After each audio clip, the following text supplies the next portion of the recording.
Bonjour amis internautes de Sport, bienvenue à la revue d'actualité de ce 20 décembre 2022. Le Sénégal termine à la 10e place mondiale. Les Lions d'Aliou Cissé qui ont échoué face à l'Angleterre 3-0 en 8e de finale terminent en effet à la 10e position mondiale. Parmi les équipes éliminées en 8e de finale, seul le Japon 9e arrive devant Kalidou Koulibaly et ses partenaires. Alors que les bourreaux anglais sont 6e, le Maroc demi-finaliste arrive à une belle 4e place. Éliminé lors de la phase de groupe, le Cameroun, la Tunisie et le Ghana sont respectivement classés 19e, 21e et 24e. Le Qatar, pays hôte, est bon dernier du classement, donc 32e. CAN 2025, la Fédération sénégalaise de football dément la candidature du Sénégal pour l'organisation. Il n'en est rien, un nom catégorique, alors que diverses sources confirmaient ces dernières heures que la CAF avait retenu différentes candidatures dont le Sénégal. Pour accueillir la CAN 2025, la Fédération sénégalaise de football remet tout au clair. Dans un communiqué paru ce lundi après-midi, la Fédération sénégalaise de football a en effet démenti ces informations, la liant à une candidature pour la dite Coupe d'Afrique. Communiqué que vous pouvez lire dans votre quotidien sportif websport.com. En Angleterre, Pamatassa s'entraîne entre le groupe de Conte et les U21 de la deuxième rentrée pour Pamatassa à Tottenham après le début de saison l'été dernier. Le jeune milieu de terrain des Lions qui vient de rentrer de la Coupe du Monde avec l'équipe nationale du Sénégal, l'ancien Messin a retrouvé les siens en préparation pour la reprise de la Premier League qui revient dans une semaine sur les prés d'Angleterre. Sans temps de jeu jusqu'à là avec l'équipe d'Antonio Conte, Pamatassa a pourtant pris part à la rencontre amicale pour la formation londonienne face à Peterborough 3-1 où il a joué une vingtaine de minutes il y a quelques jours. Toutefois, il est encore envoyé souvent avec les U21 d'Espure pour le maintien de sa forme et ainsi renforcer la réserve. Le Sénégalais pourrait gagner plus de temps de jeu en deuxième partie de saison ou être envoyé en prêt pour la compétition. Toujours en Angleterre, Sheffield United enchaîne contre Wigan. Iliman Ndiaye, passeur décisif, vainqueur de Wigan Athletic ce lundi soir 2-1. Sheffield United enchaîne un nouveau succès en Championship. Titulaire, Iliman Ndiaye s'est encore illustré. Sheffield United a joué à se faire peur mais s'impose bel et bien 2-1 sur les pelouses de Wigan Athletic en match de clôture de la 23e journée de Championship. Comme lors du dernier match face à Huddersfield Town, le capitaine des Blesses a marqué sur une passe décisive de Iliman Ndiaye. Le jeune attaquant sénégalais en est désormais à 4 passes décisives en championnat cette saison et est le joueur le plus décisif de la Championship puisqu'il compte 9 buts. Mercato, Malang Sarr déçu pourrait quitter l'AS Monaco. Malang Sarr prêté à l'AS Monaco en début de saison pourrait quitter le club à mi-chemin de son contrat de prêt. Le franco-sénégalais Malang Sarr a été recruté en 2021 par Chelsea puis prêté au FC Porto où il avait réalisé une bonne saison, puis envoyé sur le rocher pour un nouveau prêt. Le défenseur qui espérait avoir plus de temps de jeu avec l'AS Monaco est déçu de son nouveau statut. Il ne devrait pas rester en France en croire son agent qui affirme que le joueur de 23 ans pourrait quitter le club en raison de frustrations liées à son manque de temps de jeu en principauté. Voilà, c'est tout pour aujourd'hui. L'actualité sportive continue sur nos plateformes digitales.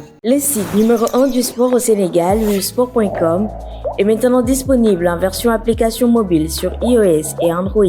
Retrouvez l'actualité du Sénégal pour tous les sports en direct sur votre téléphone: football, lambe, basket, sport de combat, athlétisme et bien d'autres disciplines. Toutes les statistiques des championnats sénégalais, les matchs, les résultats, les classements à suivre en direct sur votre application Busport.